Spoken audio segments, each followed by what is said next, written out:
दूरांतिकार्तै षष्ठ्यन्यतरस्याम् दूरांतिकार्तै षष्ठ्यन्यतरस्याम् दूरांतिकार्तै तृतीया का बहुवचन है, षष्ठी प्रथमा का एक वचन है। अन्यतरस्याम विभक्ति प्रतिरूपक अव्यय। दूरश्चान्तिकश्च इति दूरांतिकौ तौ वर्तव्येषां वह है अर्थ जिनके वे सबको कहा जाता है दूरांतिकार्थाः तैहि ते दूरांतिकार्थैहि द्वंद्व गर्भ बहुव्रीहि समास है। अनुवृत्ति आई है पूर्व से पंचमी का अर्थ इसलिए हो रहा है दूरार्थिरंतिकार्थिश्च। अंतिकार्थ बने समीपार्थ ही शब्द ही योगे षष्ठी विभक्ति विकल्पेन भवति। उन शब्दों का उपपद में रहते उपपद विभक्ति इनके उपपद में इनके योग में क्या होता है, एक पक्ष में षष्ठी और एक पक्ष में पंचमी हो जाएगी। पक्ष पंचमी छ उदाहरण दे रहे हैं। दूरंग्रामात् दूरंग्रामस्य विप्रकृष्टं ग्रामात् विप्रकृष्टं ग्रामस्य। दूर का पर्यायवाची है विप्रकृष्ट। अंतिक का दृष्टांत अंतिकं ग्रामात् अंतिकं ग्रामस्य। अंतिक पर्यायवाची समीपम ग्रामात् समीपम ग्रामस्य। एवमेव और एक पर्यायवाची है अंतिका समीप के लिए अभ्यासं ग्रामात् अभ्यासं ग्रामस्य। ऐसा पर्यायवाची है दूर और अंतिक के। अब उल्टा करेंगे, दूरांतिक का विभक्ति बदलेंगे। यहाँ पर क्या सब जगह दूरम दूरम अंतिकम अंतिकम था, अब इसकी विभक्ति बदलेगी, उपपद का नहीं बदलेगा। उसके लिए सूत्र ला रहे हैं दूरांतिकार्तेभ्यो द्वितीया च दूरांतिकार्थेभ्यो द्वितीया च दूरांतिकार्तेभ्य पंचम बहुवचन द्वितीया प्रथमा के एक वचन च पे पुरुष से पंचमी भी आ जाएगा, षष्ठी भी। तीन तीन विभक्ति द्वितीया पंचमी षष्ठी और आगे सूत्र आएगा सप्तमी भी कर देगा, वो चार चार विभक्तियां हो जाएंगी। पूर्व सूत्र अनुसारेण दूरांतिकार्तेभ्यत समास। जैसे पूर्व सूत्र आपने समास किया वही समास यहाँ भी होगा। दूरांतिकार्तेभ्य और दूरांतिकार्तै तृतीय बहुवचन था, या केवल पंचमी का बहुवचन कर दी। इतना ही फर्क है, वचन में फर्क हो गया। बाकी प्रक्रिया वो समास की वही रहेगी। द्वंद्व गर्भ बहुव्रीहि समास। दूरश्च अंतिकश्च इति दूरांतिकौ तौ अर्थौ येषां ते दूरांतिकार्थाः तैहि बोले थे, अब क्या बोलेंगे तेभ्यः दूरांतिकार्थेभ्यः ये कहा जाएगा। अनुवृत्ति है षष्ठी और अंतरश्याम का, पंचमी का भी अनुवृत्ति है। अर्थ है दूरांतिकार्थेभ्य शब्देभ्य द्वितीया विभक्तिर्भवति चकारा षष्ठी च भवति विकल्पेन। अतः एक पक्ष में क्या होगा, पक्षे पंचम्यपि भवति। दूर शब्द से, अब दूर शब्द अदूर के पर्यायवाचियों से, अंतिक शब्द और अंतिक के पर्यायवाची शब्दों से ये विभक्तियां होंगी। पहले क्या था, दूर का योग में ग्राम में बदला आपने, ग्रामात् ग्रामस्य। दूरं ग्रामात् दूरं ग्रामस्य, अवानी बदलेगा, वैसे का वैसे रहेगा, दूर में बदलेगा। इनमें द्वितीया षष्ठी पंचमी करेंगे। अगला सूत्र यही अंतिम है, पंचमी का सप्तमी शुरू होगा और सप्तमी भी कर देगा इनको। देखिए दृष्टांत से स्पष्ट होगा। एवं विभक्ति त्रयं सिद्धं भवति। दूरं ग्रामस्य दूरं ग्रामस्य दूरस्य ग्रामस्य दूरात् ग्रामस्य। ग्रामस्य में षष्ठी वैसे के वैसे रहा। यहाँ दूराम दूरात् दूरस्य तीनों बना। एवमेव विप्रकृष्टात् विप्रकृष्टं विप्रकृष्टस्य विप्रकृष्टाद्वा ग्रामस्य। अंतिकम अंतिकस्य अंतिकाद्वा ग्रामस्य। समीपम समीपस्य समीपाद्वा ग्रामस्य। अभ्यासम अभ्यासस्य अभ्यासाद्वा ग्रामस्य। इन शब्दों में ही विभक्ति बदल दिया और उपज जो यहाँ पर बन गया ग्राम, वो वैसे के वैसे रहेगा। पंचमी व्यक्ति का विचार समाप्त हो जाता है। अब आरंभ होता है सप्तमी व्यक्ति का प्रकरण। सप्तम अधिकरणे च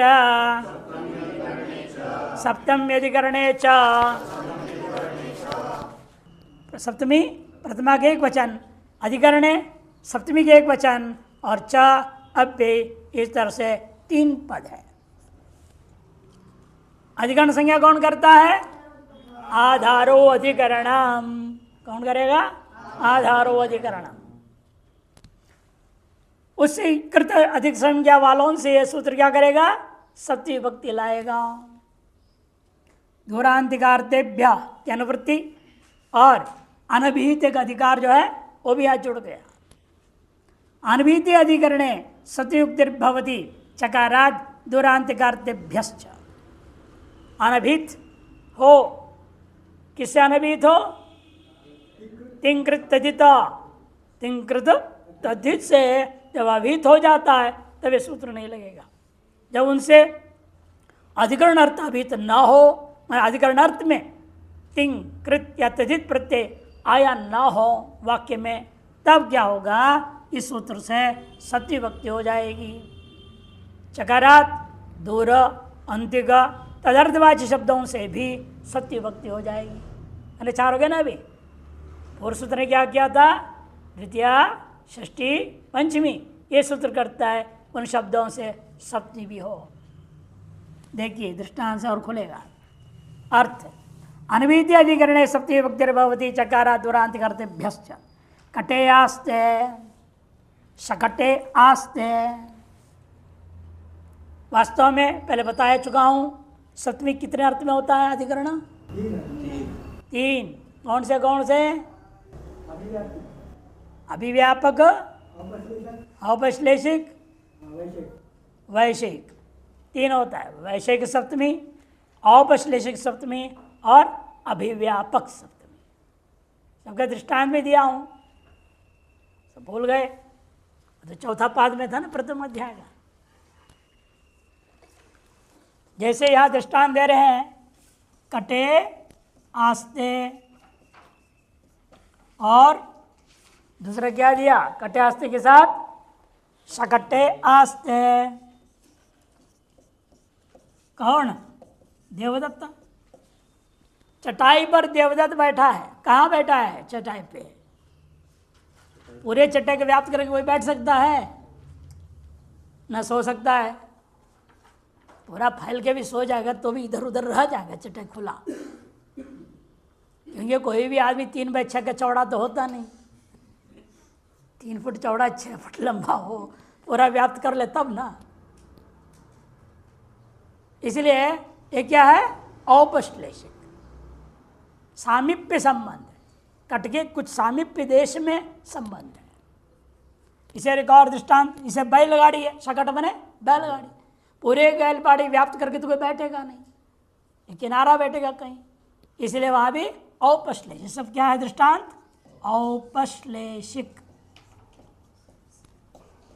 अर्थात सामीप्य संबंध से ग्रहण करना। उपश्लेषम समीप। जैसा और भी दृष्टांत होगा, वृक्षेषु गावः शेरते। पेड़ के ऊपर चढ़ के गौएं सो गई। ऐसा तो नहीं सकता है ना। इसका अर्थ क्या करना पड़ेगा? वृक्षेषु मने वृक्ष से विद्वान छायायाम, वृक्ष की छाया जहां पर पड़ी है वो छाया में गौएं बैठे सो रही हैं। सामीप्य, वृक्ष के नीचे ही हमेशा नहीं रहता है ना छाया, चाहे तो वो धूप के ऊपर निर्भर होता है। सवेरा तो वहां दिखेगा, शाम को तो इधर दिखेगा। इसीलिए जहां छाया है वहां बैठ के विश्राम कर रहे हैं। ये सब औपश्लेषिक का दृष्टांत। और दूसरा होता है वैश्विक, पहले भी आया था, मोक्षेशो मोक्षे इच्छा अस्ति। मोक्ष विषयिणी इच्छार्थ हो जाता है। इसका अर्थ क्या है? मोक्ष विषयिणी इच्छा अस्ति, यह अर्थ हो जाएगा। सप्तमी का यहाँ विषय अर्थ हो जाता है। अभिव्यापक के लिए सर्वस्मिन् आत्मा अस्ति, यह अभिव्यापक, ये तो वैषयिक हो गया, वैषयिक सप्तमी का दृष्टांत, और ये जो है अभिव्यापक का दृष्टांत। सभी में आत्मा व्याप्त है, कण कण में भी आत्मा व्याप्त है।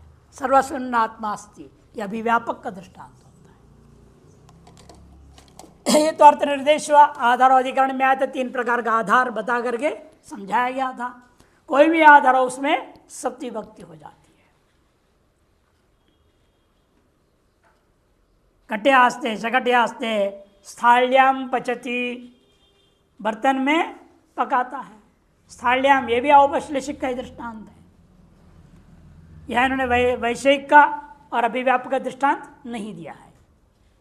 और सीधे दुरांतिकार्थ के सन्निधि में दूरे ग्रामस्य, विप्रकृष्टे ग्रामस्य, अंतिके ग्रामस्य, अभ्यासे ग्रामस्य, समीपे ग्रामस्य, निकटे ग्रामस्य, ये सब क्या है? अंतिक्य पर्यावाचक दृष्टांत, सब सप्तमी हो गया। ग्रामस्य तो वैसे वैसे रह गया, और यहाँ विभक्ति बदलते गया। यस्य च भावेन भावलक्षणम, यस्य च भावेन भावलक्षणम, यस्य च भावेन भावलक्षणम, यस्य षष्ठी के एक वचन, च व्यय, भावेन तृतीया के एक वचन, और भावलक्षणम प्रथमा का एक वचन। भावस्य लक्षणम यदि भावलक्षणम, यदि षष्ठी तत्प्रथमास हुआ। भाव मने क्रियांतर, एक क्रिया के प्रति दूसरी क्रियांतर को संकेत करना, उसका नाम भावलक्षण। भाव द्वैत को अर्थ कर रहे हैं। सप्तमी का अनुवृत्ति है यस्य च भावेन, भावेन मने क्रियया। भाव का अर्थ कई बार बता चुका हूं। भाव का अर्थ एक होता है सामान्य क्रिया, कृदंत में क्या है? क्रियार्थ में भाव होता है। तद्धित में भाव का अर्थ क्या होता है? धर्म का बोधक होता है। तस्य भावस्तु तलो प्रकृतिजन्य बोधे प्रकारी भूतो धर्मो भाव, गोत्वम मनुष्यत्वम, है ना, गोता मनुष्यता जनता इत्यादि बनते हैं। धर्म का बोधक हो जाता है भाव, है ना। एक हो गया भाव केवल क्रिया बताता है, एक भाव है जो धर्म को बताता है कि नहीं। मुख्य 2 भाव यहाँ पर है व्याकरण में, भाव में होता है। और कृदंत में भी भाव आता है। कृदंत में लह कर्मणि च भावे च, अकर्म के भाव, वहाँ केवल क्रियार्थ मात्र में था, क्रिया मात्र बोधक है। और कृदंत में भी होता है भाव में, स्त्रियामति नित्य भाव अधिकार में, भावे अधिकारी है। हाँ है अधिकार, आया है आपको, अभी आ गया है। 5 अध्याय तक हो गया ना कंठस्थ, चालू है तो उसी में तो है भाव है। कृदंत अधिकार में भाव, तीनों अधिकार में भाव आता है। लकार में भी, कृताधिकार में भी, तैत अधिकार में भी। तो समझा, भावे न मने क्रियया, भाव मन क्रियांतरम लक्ष्यते। भाव लक्षण की व्याख्या, भाव मने क्रियांतरम, एक क्रिया से दूसरी क्रिया को लक्षित किया जाए। जहाँ तस्मात् तार्श लक्षकवाचक शब्द से सप्तमी विभक्ति भवती, सप्तमी विभक्ति होती है। गोषु दुह्यमानासु गतः, किसने पूछा कब गया? कब गया? जाना रूपी क्रिया को बताना है। किस क्रिया से बता रहा हूं मैं? दोहन जब कर रहा था, गौओं का दूध जब दोहन कर रहे थे उस वक्त गया। फिर आया कब? आया कब लौट गए? उसके लिए आगे दृष्टांत दे दिया, दुग्धासु आगत, गोशु दुग्धासु आगत। दोहन करके समाप्त कर दे दोहन क्रिया, तब लौट आया। जब दोहन कर रहे थे तब गया, जब करके समाप्त हुआ तब लौट आया। एक क्रिया से दूसरी क्रिया लक्षित हो रही है। गमनागमन रूपी क्रिया, जाना आना रूपी क्रिया है, दोनों का होना और समाप्ति के क्रिया के द्वारा लक्षित किया गया, इसलिए उसमें सप्तमी विभक्ति हो गई। गोशो दुह्यमानासु, गोशो दुग्धासु, सप्तमी विभक्ति हो गया। एवमेव अग्निषु हुयमानेषु गतः अग्निषु हुतेषु आगतः। जब यज्ञ शुरू हुआ, हम यज्ञ आरंभ कर रहे, हवन कर रहे थे, उस समय चला गया, हवन समाप्त हो गया, तब वो लौट के आ गया। एक क्रिया से दूसरी क्रिया लक्षित हो रही है। हवनात्मक क्रिया के द्वारा गमन रूपी क्रिया को लक्षित किया। तो हवनात्मक क्रिया जो वाचक शब्द है, तद विशेषण वाचक है, सबसे सप्तमी हो गया। इसे अग्निषु हुयमानासु, ऐसे हुयमानेषु अग्निपुल्लिंग, अग्निषु हुयमानेषु जो है गतः, और अग्निषु हुतेषु, अग्नि में आहुति देना समाप्त हो गया, हवन समाप्त हो गया, तब वो लौट आया, आगमन रूपी क्रिया वर्णन हो गया।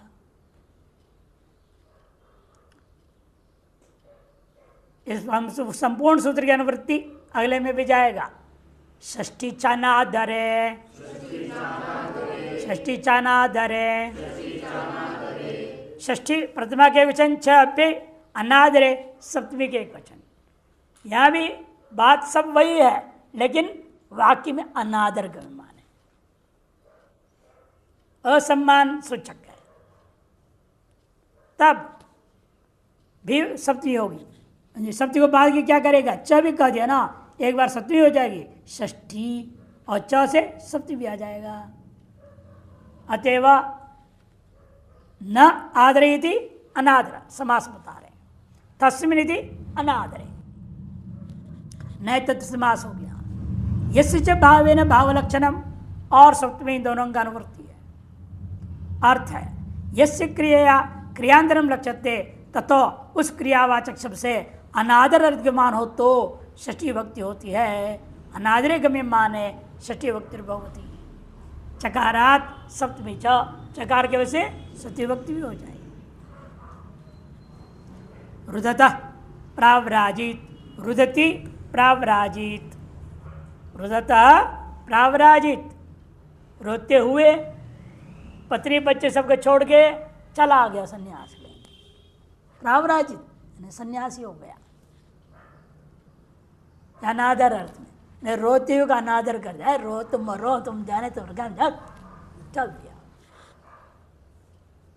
रोने धोने से क्या रखा हुआ है, कौन किसका है, कोई किसी का नहीं। भीमसेन जोशी ने कबीर का गाया है भजन, सब पैसे के है भाई, सब पैसे के है भाई, पैसा नहीं है कौन किसको पूछेगा। सारा संसार पैसों का खेल है, सारे रिश्ते पैसों पर टिका हुआ है।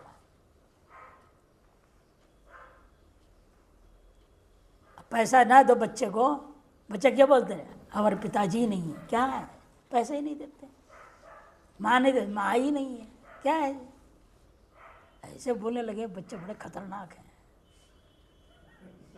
हाँ सीधे बोलते हैं। ठीक है, घर में हम रुके थे एक बार दिल्ली में, वहाँ बच्चे ने गया, मैं वॉकिंग करने जा रहा था, वो भी साथ में आने के लिए तैयार हुआ। और माँ के पास गया, पहले पूछा उसने, 5 रुपया दो, समझ के जा रहा हूँ वॉकिंग, नहीं है नहीं, अब पाते से वो भी नहीं दिया। तो मेरे पास आया, चलने लगा, बोलता कैसे माता पिता है, बच्चों को पैसा भी नहीं देते। उन्हें पैसे देंगे तुम्हारे माता पिता, पैसा नहीं देंगे तो नहीं है क्या। फिर मैंने को रास्ते पर समझाया एक कहानी से उसको, ऐसा नहीं सोचना, ऐसा नहीं बोलना चाहिए। तो बड़े विचित्र संस्कार है आजकल, इन सब पैसों की महत्व बढ़ते ही जा रहा है। तो रुदत प्रावराजित, अनादर करते हुए, रोते हुए का आदर न करते हुए, अनादर करते हुए वह प्रवराजित, वह परिव्रजन करने के लिए चला गया, सन्यासी होने चला गया। क्रोशत प्रावराजित, क्रोशति प्रावराजित, क्रोशता मैंने क्रोध करते हुए, लोग गुस्सा हो रहे हैं, उनके गुस्से का भी अनादर करते हुए चला गया संन्यास। रुदता में षष्ठी और रुदती में सप्तमी हो गया। एवं क्रोध क्रोशता षष्ठी और क्रोशती में सप्तमी, षष्ठी और सप्तमी विकल्प से हो रहा है ना यहाँ। इन वाक्य में अनादर गम्यमान होनी चाहिए तभी होगा। यहाँ पर इनका रोना रूपी क्रिया या गुस्सा होना रूपी क्रिया, ये सब क्या है? उसकी जाना रूपी क्रिया का लक्षक हो गया। जैसे क्रिया लक्षण भावेन भाव लक्षण, एक क्रिया से क्रियांतर को लक्षित किया हो रहा है, लेकिन उसमें अनादर के मान होने से षष्ठी विकल्प हो गया। स्वामीश्वराधिपति दायाद साक्षी प्रतिभू प्रसूतैश्च, स्वामीश्वराधिपति दायाद साक्षी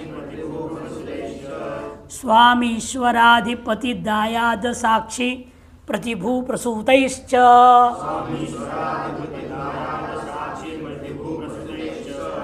ऐसा उपपद विभक्तियां होता, इसलिए वह अनभिहित अनुवृत्ति आया। इनमें अनभिहित अनुवृत्ति नहीं है। क्रिया के एक क्रिया से क्रियांतर के योग में हो रहा है ना उपपद विभक्तियां। और यहाँ पर आगे इन शब्दों के योग में स्वामी, ईश्वर, आदिपति इत्यादि, पहला पद क्या है? प्रसूतैश्च तक, तृतीया का बहुवचन, और च है अव्यय। स्वामी च, ईश्वरश्च, अधिपतिश्च, दायादश्च, साक्षी च, प्रतिभूश्च, प्रसूतश्च इति। स्वामी ईश्वराधिपति दायाद साक्षी प्रतिभू प्रसूताः तैरिति तृतीया का बहुवचन हो जाता है। इतरेतर योग द्वंद्व समास है। अनुवृत्ति आ रही है पुरुष से षष्ठी का, और सप्तमी का प्रकरण चला हुआ है, प्रकरणात् सप्तमी आ गया।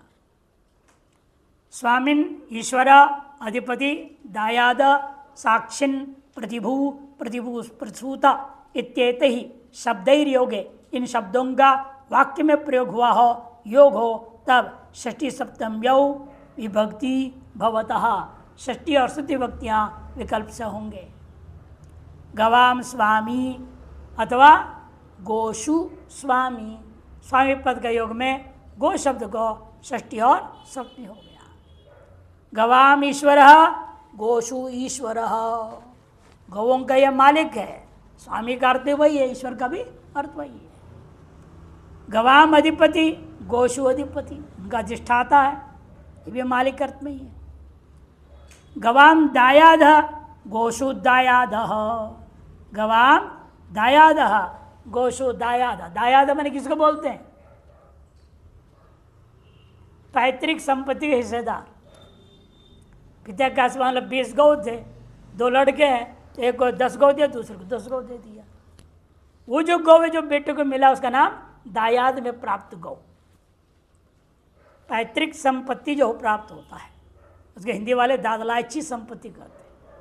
दादा परदादा से आई हुई, क्रम से आई हुई, उसको होता है संस्कृत में दायादा। बंटवारा कैसे करना है संपत्ति का, इसे बड़ा विवेचन है, मनुस्मृति में विस्तारपूर्ण विचार किया है। अधिकारी को देखिए बांटना, आजकल जो कानून है सब बराबर बांटो,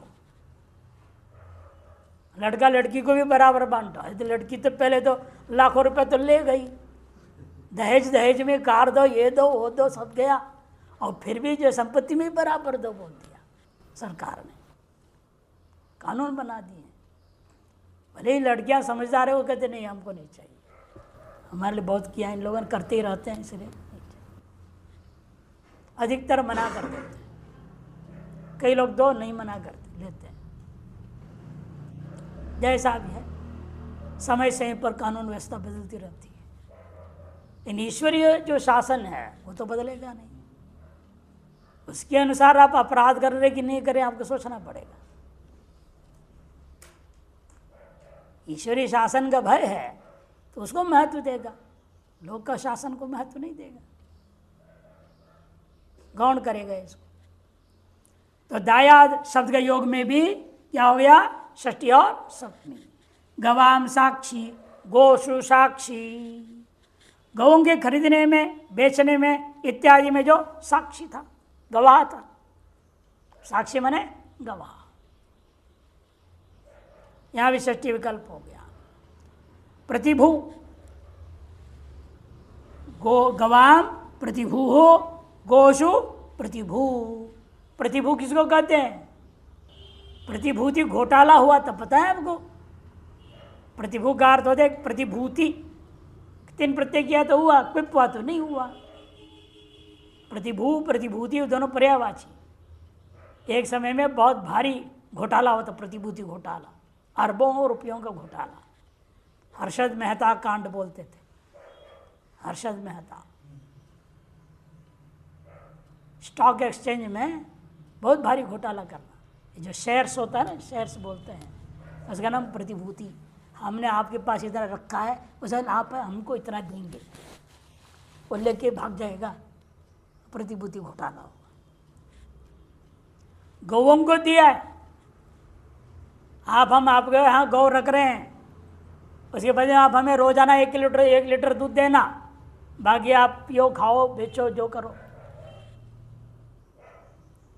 इसे प्रतिभू। जामीन, जामीन में रखना, जो जामीन बोलते हिंदी में, अंग्रेजी में शेयर्स बोलते हैं। हिस्सेदारी देना और उसके बदले में लेना, मिलता है ना? क्या मिलता है शेयर्स के बदले में? क्या बोलते हैं अंग्रेजी में? डिविडेंड्स, डिविडेंड्स बोलते हैं। वो मिलता है, आप जमा करेंगे उसे बदले में मिलेगा। गौ जमा किया, गौ के बदले में दूध आदि लेगा या पैसा लेगा, जो भी है व्यवस्था पे, उसका जामीन बोलते हैं हिंदी में।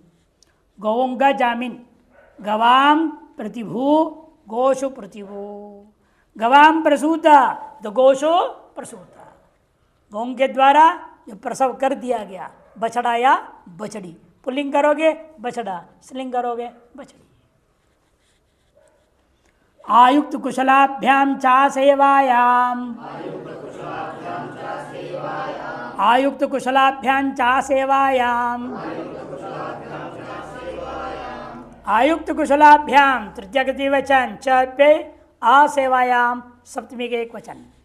आयुक्तश्च कुशलश्च इति आयुक्त कुशलौ ताभ्याम यदि आयुक्त कुशलाभ्याम इतरेतर होगा, द्वंद्व समास हो गया। अनुवृत्ति आ रही है, षष्ठी और सप्तमी का प्रकरण है। अर्थ है आसेवायाम गम्यमानायाम आयुक्त कुशल तेताभ्याम शब्दाभ्याम योगे षष्ठी सप्तम्यौ विभक्ति भवतः। आसेवायाम, आसेवा मने तत्परता, गम्यमान हो, पूर्णतया समर्पित भाव से सेवा करना। ऐसे करते नहीं है, मजबूरी में करते हैं लोग, नहीं क्या करें, नहीं तो माँ डांट पड़ेगा, निकाल देंगे, कोई डर के मारे सेवा कर। वह सेवा नहीं है, आज पूर्ण समर्पित भाव से कर। जो समर्पित भाव से करेगा वो सही ढंग से करेगा, सुव्यवस्थित तरीके से काम करेगा, कहीं कोई गड़बड़ी नहीं होगी, थोड़ा लापरवाही नहीं होता उससे। किंचित अभी जो श्रद्धा समर्पण में कमी हो वहाँ लापरवाही हो जाता है, झाड़ू कहीं का कहीं छोड़ देंगे। नहीं, आसेवा में ऐसा गलतियां नहीं होती हैं। लापरवाही, लापरवाही करना, केयरलेसनेस, कहीं का कहीं छोड़ दिया, वो देख लेंगे, ले लेंगे, कोई बात नहीं।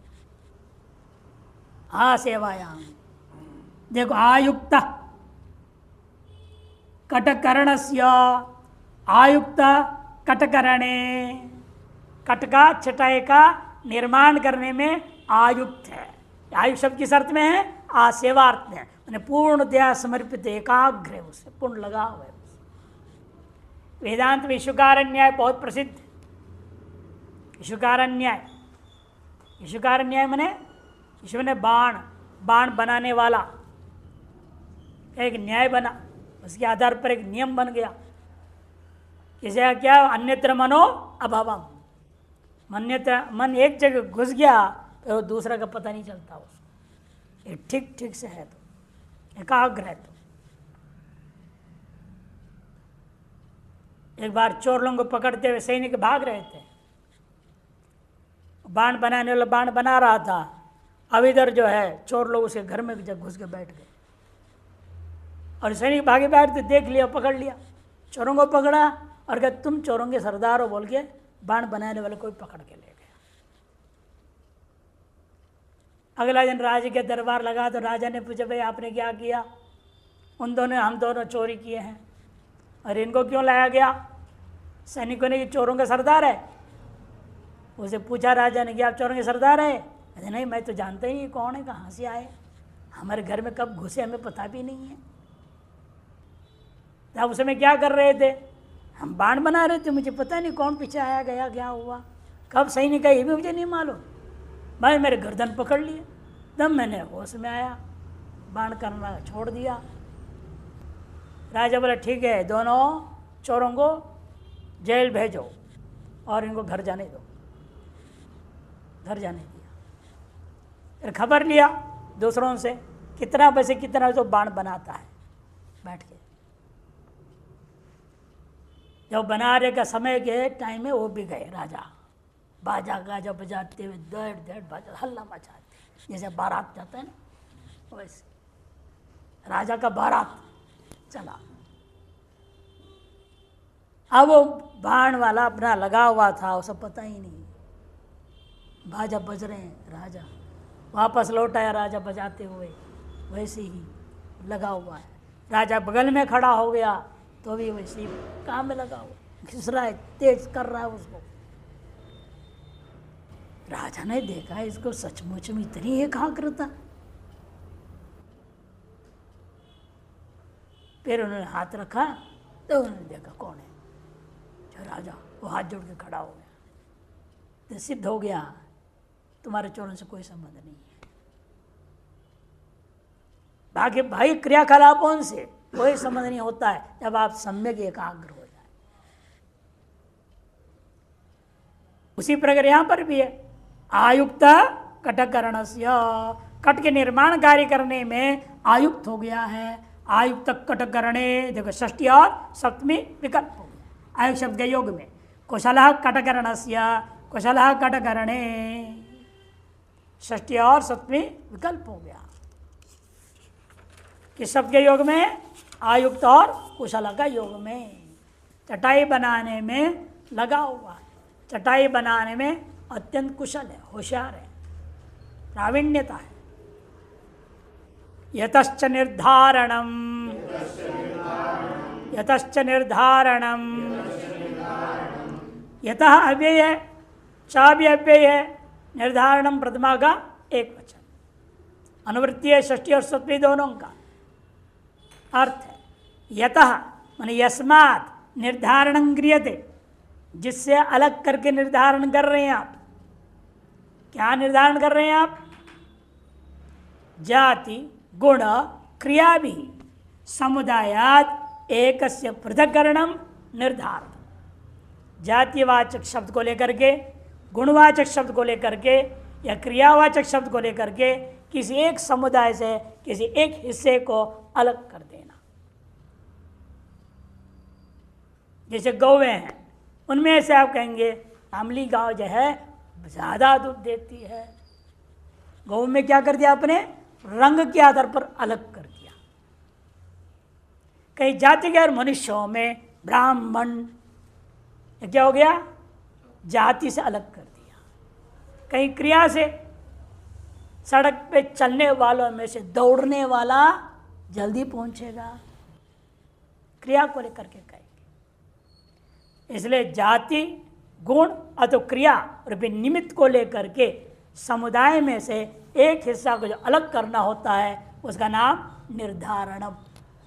जिस समुदाय से अलग कर रहे हैं वहां प्रकार यतः भवती, तस्मात् उस समुदायवाचक शब्द से क्या होगा?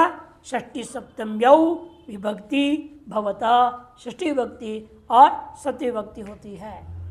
उदाहरण देखिए, मनुष्याणाम क्षत्रिय शूरतमः, मनुष्येषु ठीक है ना। मनुष्यानाम मनुष्येषु समुदायवाचक शब्द कौन था यहाँ? मनुष्य। उसमें षष्ठी सप्तमी विकल्प हो गया। कब? जब उसमें से क्षत्र रूपी एक हिस्सा को अलग कर रहे हैं। मनुष्यानाम मनुष्येषु वा क्षत्रिय शूर, इस तरह से। एवमेव गवाम कृष्णा संपन्न क्षीरतमा, गोषु कृष्णा संपन्न क्षीरतमा। गौएं क्या है? समुदाय अनेक प्रकार के, सफेद भी है, लाल भी है, हल्की पीले रंग की भी है, कपिला रंग की भी है, चितकबरा भी है, काली गायें भी है, श्यामा गाय, कृष्णा ना काले रंग। इसे उस गौ समुदाय में से काले रंग के गाय को अलग कर दे रहे हैं आप, और कह रहे हैं ये ज्यादा संपन्न दूध वाली है, बाकी गायों में कम दूध है, इसलिए बाकियों से अलग कर दिया आपने।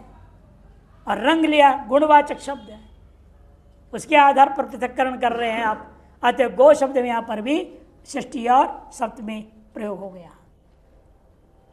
एवमेव अध्वगानाम धावंत शीघ्रतमाः, अध्वगानाम धावंत शीघ्रतमाः, अध्वगेषु धावंत शीघ्रतमाः।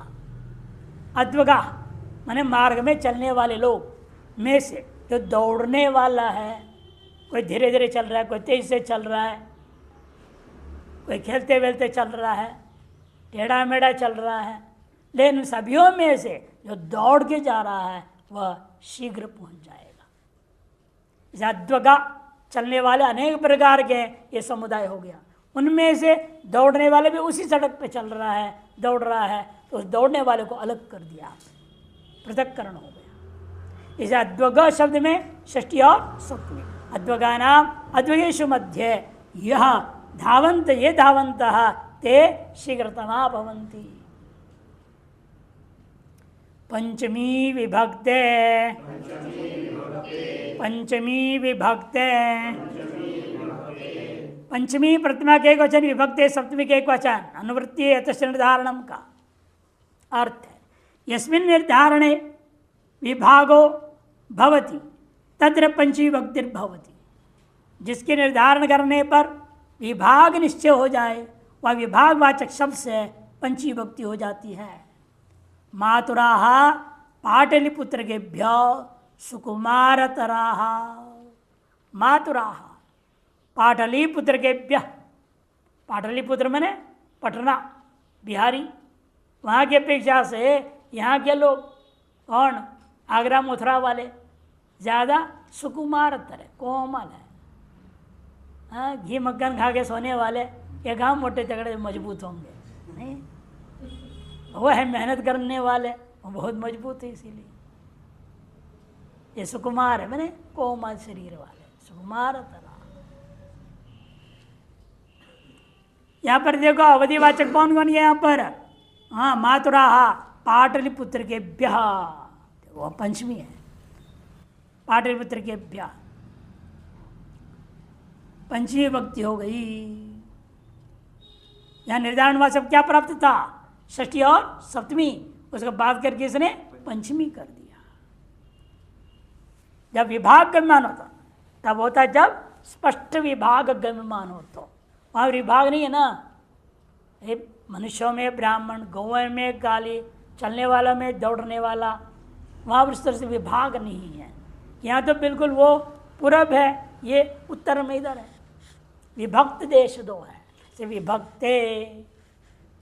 जब विभक्त होगा अपराध षष्ठी सप्तमी के बाद के निर्धारण से पंचमी विभक्ति हो जाती है। इसी प्रकार से पाटलिपुत्रकेभ्यः आढ्यतरा, मातुराः पाटलिपुत्रकेभ्यः आढ्यतरा। घी दूध बेच बेच करके बहुत अमीर हो जाते हैं ये, और वो बेचारे खेती में जोत जोत करके गरीबी रहते हैं। आजकल भी यही स्थिति, ये दृष्टि है, ये दृश्य आज भी यही हालत है।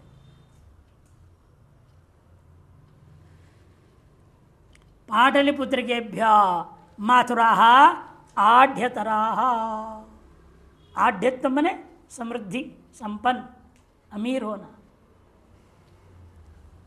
साधु निपुणाभ्याम अर्चायाम सप्तम्य प्रदेः, साधु निपुणाभ्याम अर्चायाम सप्तम्य प्रदेः,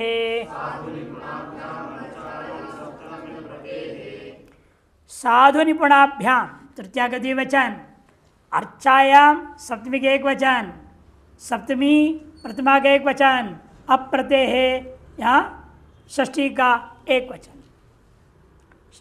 प्रतिशब्द का योग ना हो, प्रतिशब्द का योग नहीं होनी चाहिए। वाक्य में प्रति यह अव्यय उपसर्ग के रूप में न हो, चाहे कर्म प्रवचनीय रूप में हो, संज्ञा रूपेण हो, चाहे गत संज्ञा के रूप में हो, केवल प्रादि रूप में भी हो, अव्यय रूपेण भी हो, प्रयोग ना हो। किसी भी रूप से प्रति का प्रयोग वाक्य में नहीं हो, तब ये सूत्र लगेगा। साधुश्च निपुणश्चेति साधु निपुणौताभ्याम यदि साधु निपुणाभ्याम इतर द्वंद्व समास हुआ है। न प्रतिरिति अप्रति तस्येति अप्रत्यय न तत् समास हो गया। अर्थ कर रहे हैं अर्चायाम माने सत्कार्य के माने, अर्चा का अर्थ होता है वास्तविक पूजा।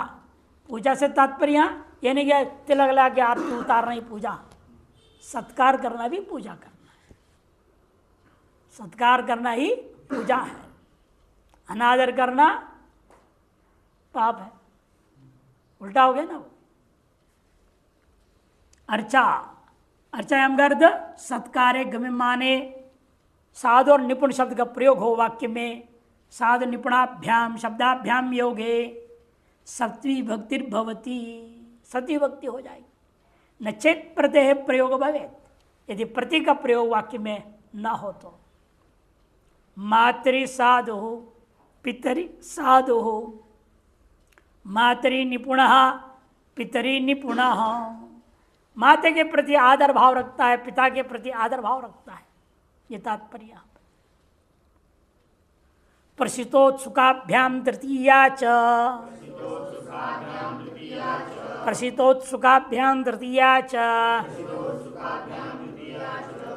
प्रसितोत्सुकाभ्याम तृतीया का द्विवचन, तृतीया प्रथमा के एक वचन, और च अव्यय।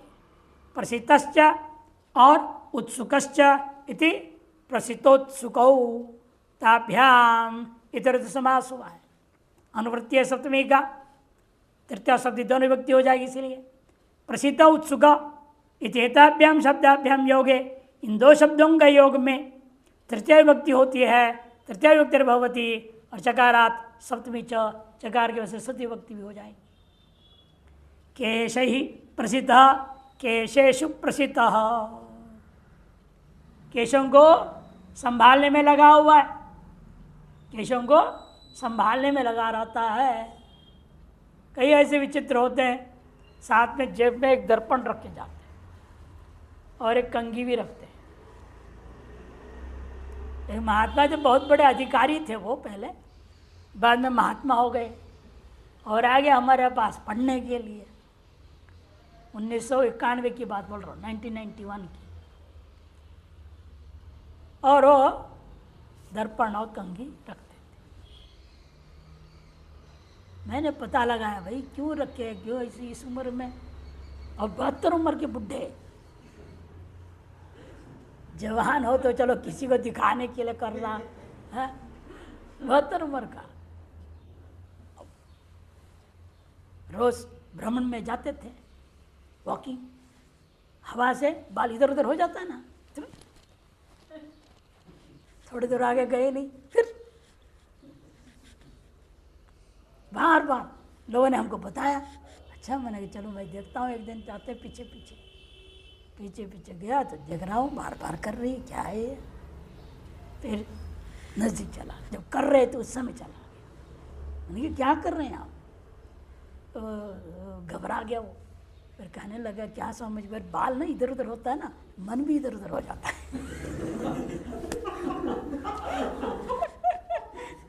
मैंने कहा कैसी बात कर रहे हो, मन इधर उधर हो जाता है।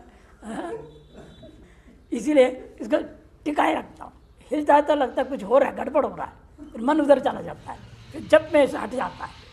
माला लेके घूमते थे वो, जब से हट जाता है। इसे बाल, मैंने कहा ऐसा करो, फिर एक कपड़ा बांध दिया करो हल्का सा, तो हिलेगा नहीं, तुम्हारा मन ठीक से रहेगा जब में। हाँ, ये तो कभी मेरी ज़िंदगी में आज तक समझ में नहीं आया। मैंने कहा साहब 72 उम्र बीत गया, बाल सब बांधते तो बांधते। 73 उम्र में आइडिया मिल रहा है उसको, सुझाव मिला। अगले दिन से वो कपड़ा पहन, फिर भी साथ में रखते थे, फिर भी साथ में रखते। एक हफ्ता गया, मैंने कहा अब तो इसकी जरूरत नहीं है, आप क्यों लेके घूम रहे हो? नहीं, कहीं हो जाए तो तेज हवा से। इसलिए संस्कार किसी किसी के क्या कहा जाए, किसी के संस्कार ऐसे होते हैं, केस में ही लगे रहते दिन रात। कोई बाल को काला बनाने में लगा हुआ है। कई महात्माओं का काम है, डाइंग बोलते हैं, डाइंग बोलते हैं, वो लगाते हैं और उससे वो करते हैं, घंटे भर उसमें चला जाता है समय। बारिश से भीग गया फिर सफेद हो जाएगा।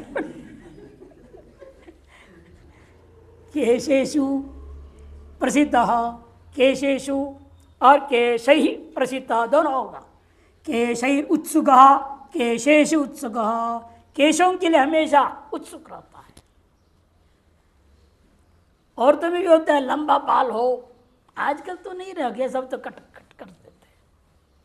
क्या बोलते, बॉब कट बोलते हैं, नहीं तो बाप काटो, बाप कट है।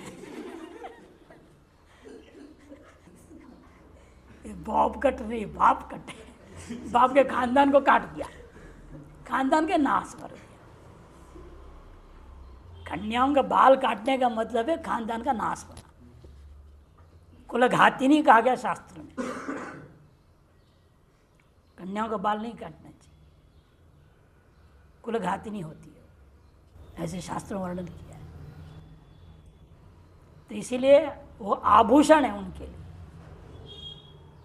वो आभूषण है। स्त्रियों की इस तरह से जैसे कहा वैसे पुरुषों के लिए कहा, छोटी नहीं कभी काटना, अच्छा जितनी लंबी हो जाए होने दो, लेकिन काटना नहीं। या सब ट्रिमिंग बोलते हैं, क्या बोलते हैं, ट्रिमिंग, सब ट्रिमिंग करने में लग गए।